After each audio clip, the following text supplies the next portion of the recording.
대기업이 감기에 걸리면 중소기업은 중환자실로 들어가야 됩니다. 10,000명이 3,000명이 됐습니다. 이 문제는 앞으로도 더 줄어들 거라는 겁니다. 코로나 때도 IMF 때도 잘 이겨냈거든요. 이번에는 잘 모르겠어요. 지방 소멸을 막고 산업 재편을 할 수 있는 마지막 기회입니다. 산단의 경기하고 직결되어 있는 데가 이 거리입니다. 여수 산단이 잘 되는 일만이 우리 지역 경제가 살이 길입니다.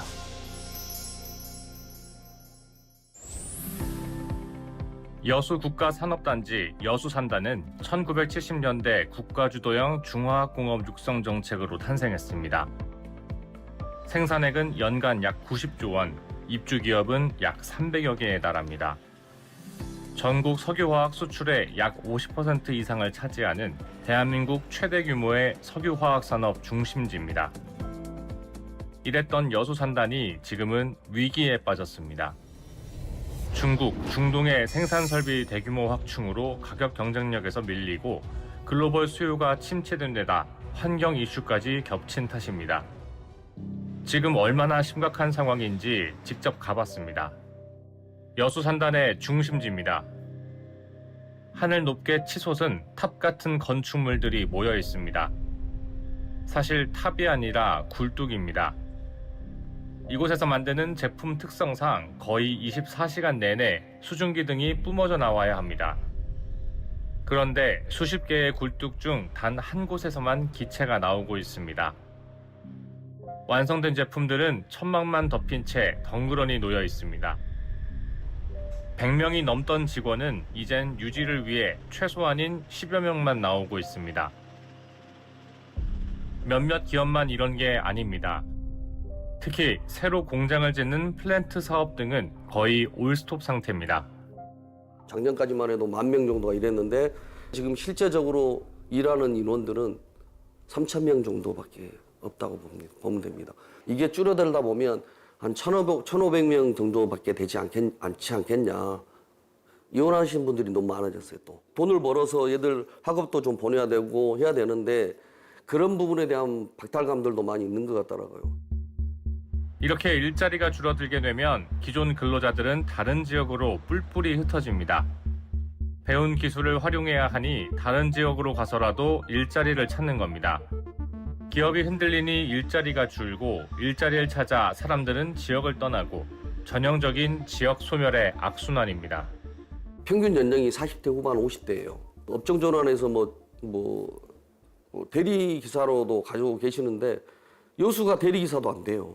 전국 각지에 플랜트 쪽 업종이나 철 구조물 제작하는 업종으로 대략 한 500명 정도가 가 있지 않을까. 거제도가 예전에 죽음의 도시라고 조선도 경기가 안 좋았다 그랬잖아요.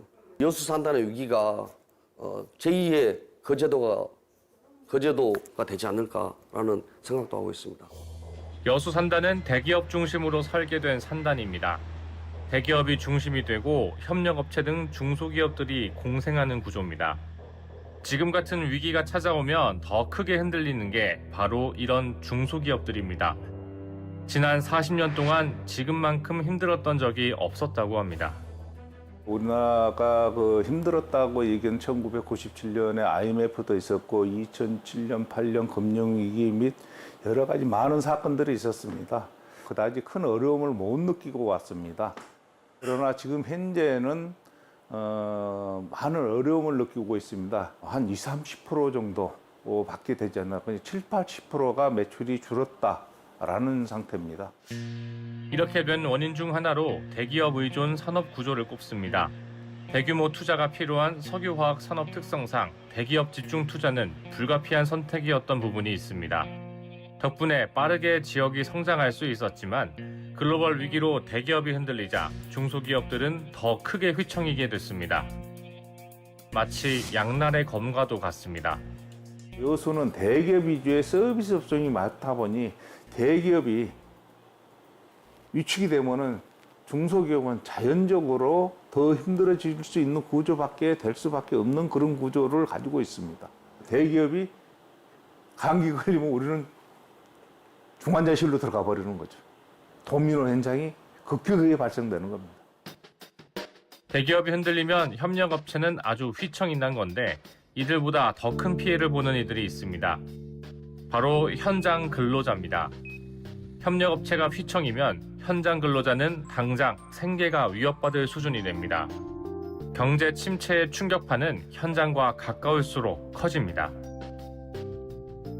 2억 원에 구입한 굴착기입니다. 대출만 3년이 남았습니다. 그런데 지난 한 달 동안 단 8일밖에 일을 못했습니다. 그 외의 시간에는 이 자리에 이렇게 서 있었습니다.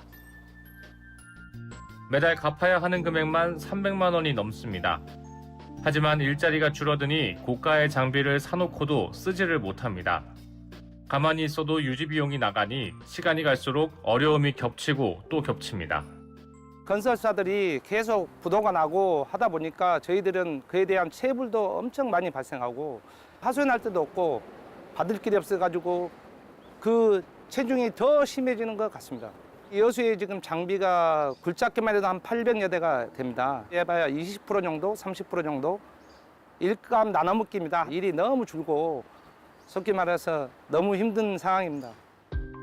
상황이 이렇다 보니 일자리를 찾아 전국으로 떠돌아다니게 됩니다. 하지만 이 역시 만만치 않습니다. 누군가를 밀어내야만 일자리를 얻을 수 있는 구조이기 때문입니다. 힘들게 산 장비를 헐값에 팔고 어렵게 딴 기술과 무관한 일을 하며 생계를 이어갑니다.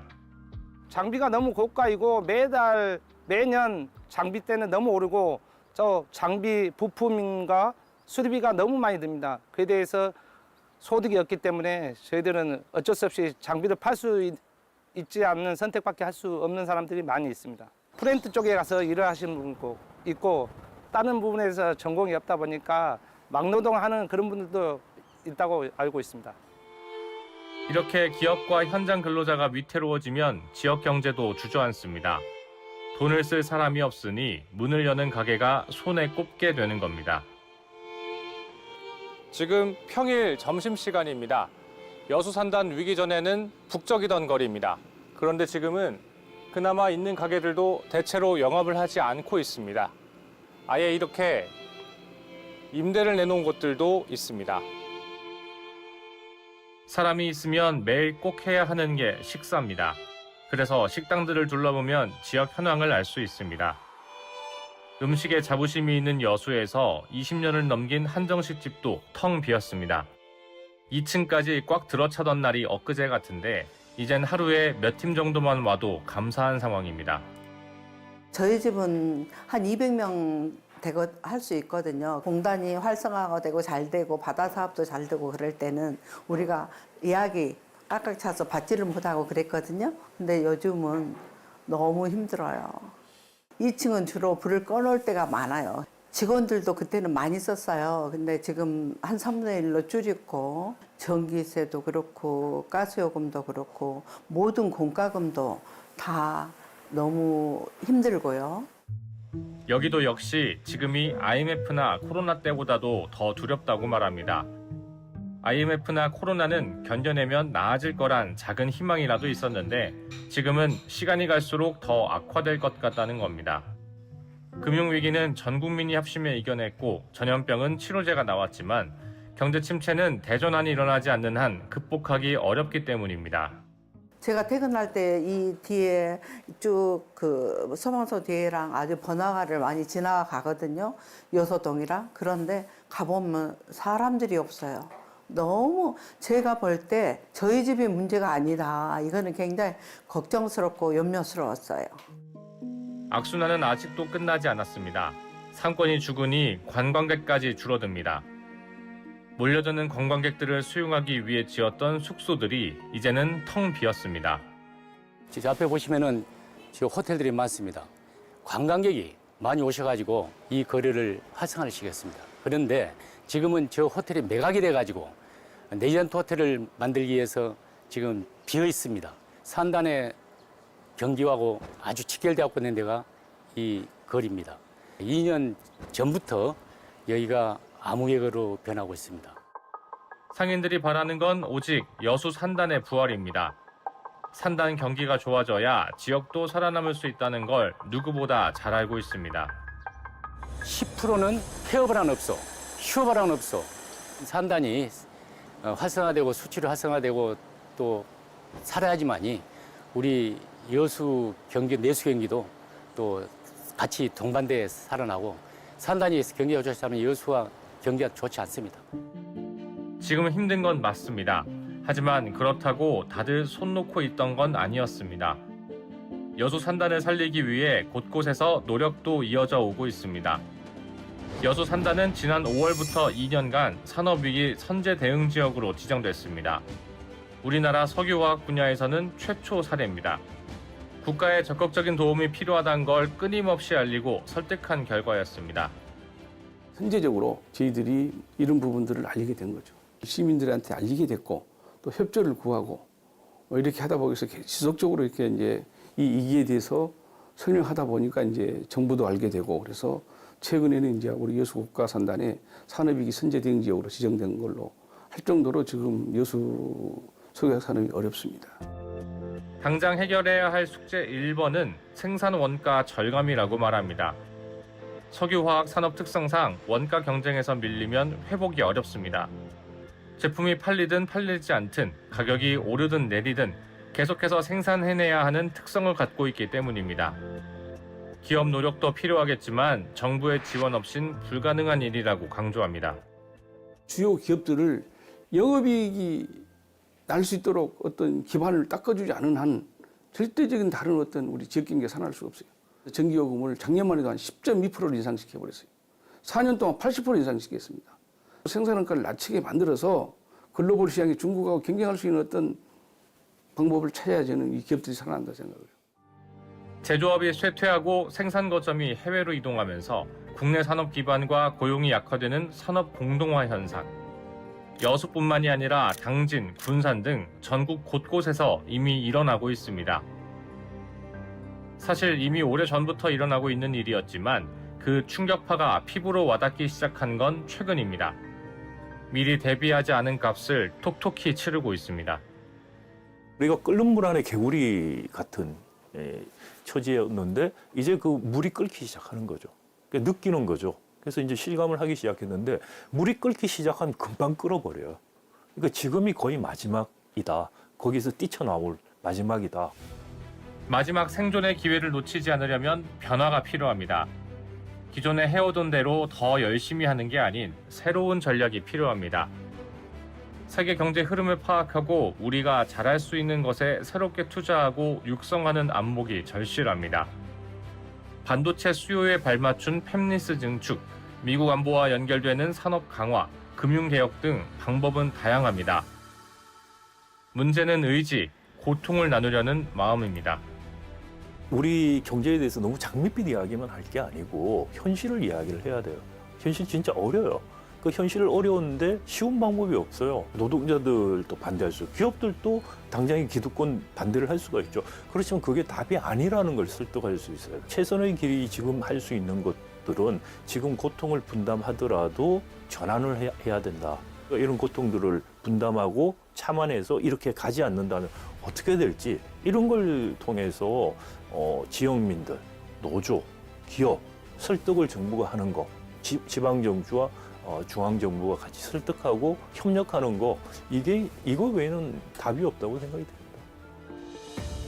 리프팅 지방시대. 여수 산단은 대기업 중심 산단입니다. 덕분에 빠르게 성장할 수 있었고 IMF 같은 금융위기도 상대적으로 무난히 넘을 수 있었습니다. 하지만 글로벌 위기로 대기업이 흔들리는 지금 그 후유증이 몰아닥쳤습니다. 지금 대처하지 않으면 흔들리고 있는 지방은 회복할 수 없을 정도로 무너질지도 모릅니다. 자생적으로 발전되어 있는 그런 구조적으로 탈바꿈할 수 있는 시가 그런 역할을 만들어야 되는 구조 탈바꿈을 만들어야 된다 저는 그렇게 생각을 합니다.